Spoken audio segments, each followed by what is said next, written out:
बिस्मिल्लाहिर्रहमानिर्रहीम, अस्सलाम वालेकुम। कैसे हैं व्यूअर? मैं उम्मीद करती हूँ कि आप ठीक ठाक होंगे। अगर आप मेरे चैनल पर न्यू हैं तो मेरे चैनल को सब्सक्राइब करें, लाइक करें, कमेंट करें और शेयर करें, ठीक है। और बेल आइकॉन को दबाना मत भूलिएगा ताकि आपको मेरी आने वाली हर न्यू वीडियो बआसानी से मिल सके। चलें जी, बढ़ते हैं अपने आज के टॉपिक की तरफ। आज का हमारा टॉपिक है एटीट्यूड एंड बिहेवियर, ठीक है। कुछ लोग इसको एटीट्यूड पढ़ते हैं, कुछ एटीट्यूड पढ़ते हैं एंड बिहेवियर, तो दोनों लफ्ज़ ही ठीक है। एटीट्यूड मीन्स होता है रवैया और बिहेवियर मीन्स होता है अखलाक, ठीक है। इसको लोग इखलाक भी पढ़ते हैं, ठीक है। इखलाक, आज की जो वीडियो बहुत ही इंटरेस्टिंग है, ठीक है। इखलाक, तो इखलाक नहीं, लफ्ज़ जो बेस्ट होता है वो अखलाक होता है, ठीक है। इखलाक का मतलब होता है लानती, अखलाक का मतलब होता है किरदार, ठीक है। तो चलें, खैर ये एक लंबी बहस है, आते हैं अपने टॉपिक की तरफ। तो एटीट्यूड, रवैया, ठीक है। एटीट्यूड जो होता है ये होती है खुदादाद सलाहियत, ठीक है। ये बाय गॉड होती है, बाय बर्थ होती है, ये खुदादाद सलाहियत होती है। बिहेवियर जो होता है हमारा, ये हम एक्सपेरिमेंट्स वगैरह देख कर, ठीक है, करके, या लोगों के बिहेव को देख कर, ये जो हमारा है ना, ये चेंज होता रहता है। ये हमारा चेंज नहीं होता है, एटीट्यूड चेंज नहीं होता है, बिहेवियर हमारा चेंज होता रहता है, ठीक है। हालात वाक़यात को देखकर कुछ ऐसे वाक़यात होते हैं, कुछ इवेंट्स ऐसे, कुछ इंसिडेंट्स ऐसे हो जाते हैं जिनको देखते हुए हमारे जो बिहेव होता है ना वो चेंज होता रहता है वक्त के साथ साथ। With the passage of time ये जो हमारा बिहेव होता है ये चेंज होता रहता है। बाज़ दफ़ा ऐसा होता है कि बहुत ज़्यादा खुशी का मौका होता है तो हमारा बिहेव वैसा हो जाता है, ठीक है। हम नॉर्मल होते हैं, हम भी बहुत खुश होते हैं। और बाज़ दफ़ा हमारा मतलब नहीं दिल कर रहा होता, नहीं मूड होता किसी से कोई बात करने का, तो उसी लिहाज से हमारा बिहेव होता है, ठीक है। बट ये जो होता है ये चेंज नहीं होता, ये हमारा चेंज होता रहता है, ठीक है। तो आज हम इस दोनों के बारे में बात करेंगे कि हमारा जो एटीट्यूड है वो किस तरह से होता है और बिहेव जो होता है हमारा वो किस तरह चेंज होता है। फ़र्ज़ करें कि अब कोई खुशी है बहुत ज़्यादा, ठीक है, और हम उस खुशी के मौके पर मौजूद हैं या हमने शिरकत की है, ठीक है।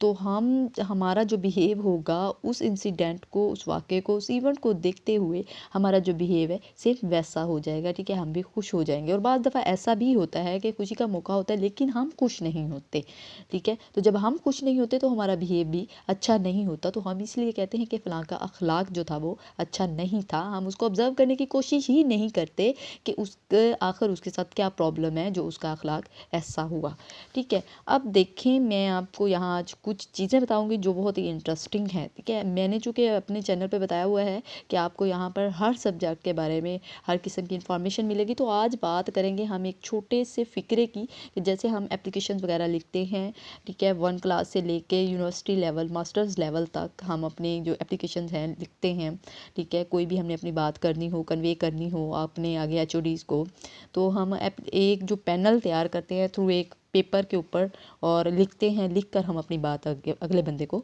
समझाते हैं, ठीक है। उसको एप्लीकेशन का नाम देते हैं। दरख्वास्त, हम अपनी अर्ज़ी पेश करते हैं कि ये हमारा मौक़िफ़ है, ये हम कहना चाह रहे हैं, आया कि ये आपको पसंद है और इस पे आप मतलब जो आपको बेस्ट लगता है वो हमारे लिए आप चूज़ करें, ठीक है। तो ये देखें, हम जब एप्लीकेशन लिखते हैं, ठीक है, हर लेवल पे आकर वो जो एप्लीकेशन होती है, हमारी अर्ज़ी जो होती है, दरख्वास्त होती है, उसका जो तरीक़ाकार क्राइटेरिया होता है वो बदल जाता है। अब देखिए, हम जब छोटे होते हैं, मतलब 2, 3, 4 क्लास के स्टूडेंट्स, इवन डेट के मैट्रिक तक के, तो हम लोग क्या लिखते हैं कि आपका शागिर्द,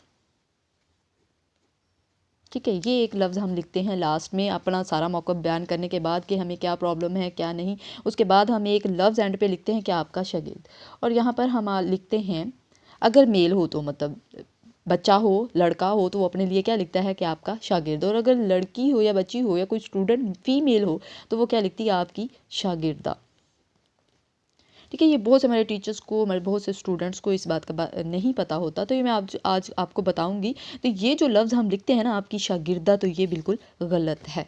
जब हमने यहाँ पर लिख ही दिया आपकी, तो यहाँ से हमें अंदाज़ा हो गया कि फ़ीमेल है, तो शागिर्दा लिखने का क्या मतलब है, ठीक है। तो हम यहाँ पर सिर्फ लिखेंगे शागिर्द, आपकी शागिर्द, इट मीन्स के फ़ीमेल है, ठीक है, फ़ीमेल स्टूडेंट है।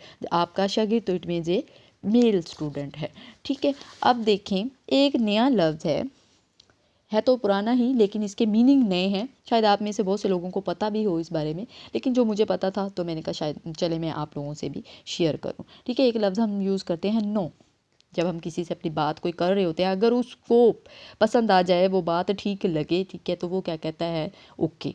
अगर उसको वो बात ना पसंद आए, यहाँ हम ओके भी लिख लेते हैं, ठीक है। अगर वो बात ना पसंद आए, उसके अंदर कोई एतराज़ हो, तो वो क्या कह देता है आगे से, नो, कि नहीं मुझे ये चीज़ पसंद नहीं है, मैं ऐसा नहीं कर सकता या कर सकती।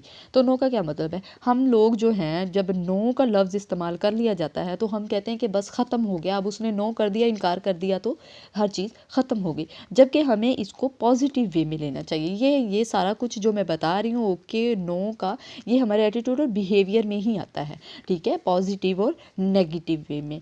जब वो कहता है कि नो, तो हम कहते हैं कि ये सब कुछ बस ख़त्म हो चुका है, अब उसने इनकार कर दिया, तो अब इसका कोई फ़ायदा नहीं है। जबकि हमें इसे भी पॉजिटिव वे में लेना चाहिए। No, N means next, O means opportunity, ठीक है, N mean next, O mean opportunity. जबकि हमें तो खुश हो जाना चाहिए, पॉजिटिव वे में लेना चाहिए कि हमें एक और मौका मिल गया। जब हम किसी से कोई बात इनकार करते, अब आप यहाँ सोच रहे होंगे कि जब हमने इनकार कर दिया अगले बंदे को, जब नो कह दिया, तो वो नेक्स्ट अपॉर्चुनिटी खुश हो गया, तो इस क्या ऐसा यूज़ करना चाहिए कि जब हम उसको पता चले कि वाकई ही ये ठीक नहीं है, तो हम यूज़ करेंगे नो एंड नेवर, ठीक है। ये लफ्ज़ हम यूज़ करेंगे, नो एंड नेवर, तो हमारी बात ख़त्म हो चुकी कि नहीं नहीं ये कभी भी नहीं हो सकता। अब देखें, इस नो को हम पॉजिटिव वे में लेकर जाएंगे, रवैया एटीट्यूड जो हमारा है, ठीक है, इसको हम पॉजिटिव वे में लेकर जाएंगे, तो एन मीन्स नेक्स्ट और ओ मीन अपॉर्चुनिटी, नेक्स्ट अपॉर्चुनिटी, यानी हमें एक और मौका दिया गया कि हम अपने आप को सुधारें, अपने आप की जो वो गलती है अपनी, उसको सुधारें, ठीक है, उसको ठीक करें और खुश हो जाए कि हमें एक और मौका दे दिया कि हम अपने अंदर मज़ीद इम्प्रूवमेंट और बेहतरी लेकर आए। अब देखें, ओके, कोई बात हमें ठीक लगती है तो हम आगे से थम का इंप्रेशन देते हैं कि ओके, या हम वर्बली बोल देते हैं कि ओके, ठीक है। ओके का मतलब होता है ऑब्जेक्शन, ठीक है, ऑब्जेक्शन, ये ओ का मतलब। के का मतलब होता है किल्ड, ठीक है, ऑब्जेक्शन किल्ड, ओके, यानी जो भी एतराज़ था, अगर कोई भी कमी बेशी कोताही कुछ भी थी, तो वो हमने ऑब्जेक्शन, जो हमें एतराज़ था, किल्ड, हमने उसको सिरे से ख़त्म कर दिया, कत्ल कर दिया, ख़त्म कर दिया, तो वो क्या हो गया, ओके, ठीक है, ऑब्जेक्शन किल्ड। ये था, आज हमने नो और ओके के बारे में पढ़ा, ठीक है, और एक हमने ये छोटा सा फ़िक्रा आज मैंने आपको ये क्लियर किया, ठीक है, और उम्मीद करती हूँ कि आज का जो टॉपिक था आपको अच्छे से समझ आ गया होगा, ठीक है। और नेक्स्ट इंशाल्लाह मिलते हैं एक नए टॉपिक के साथ, तब तक के लिए मुझे दें इजाज़त, अल्लाह हाफ़िज़।